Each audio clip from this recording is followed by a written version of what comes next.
দাঁতে দাঁত চিপে সব সহ্য করছি। কি সহ্য করছো দাদা? তোদের বৌদি বলেছে আমাকে যে মাসের শেষে পকেট মানি দেয়, ওটা পেতে গেলে নাকি আমাকে এবার থেকে 12 পাতার ফর্ম ফিল আপ করতে হবে। বৌদি তোমাকে পকেট মানি দেয়? তো কি দেবে, কাটমানি? কি কি লিখতে হবে ফর্মে? ওই আমি রাত্রিবেলাতে ফেসবুকে কোনো মেয়ের সঙ্গে চ্যাট করছি কিনা, বাসে বা মেট্রোতে লেডিস সিটে বসছে কিনা, অফিসের লিফটে কোনো মেয়ের সঙ্গে একলা উঠছে কিনা, এই সব ফর্দ। মাঝে মাঝে তো মনে হয় ইডি আমাকে ধরে নিয়ে গেলে ভালো হতো। একটা মারও বাইরে পড়তো না দাদা। ইডি আমার দুজন XGF এর নাম, এশা আর দোয়েল। জীবনে খালি কাজ করে যাচ্ছি কিন্তু ফল পাচ্ছি না, ফলটা পাচ্ছি, কেমন যেন হেরে যাচ্ছি।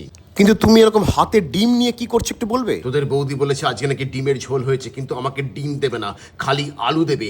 এই অপমান আমি সহ্য করবো না, সেই জন্য আমি নিজের ডিম নিজেই রান্না করব।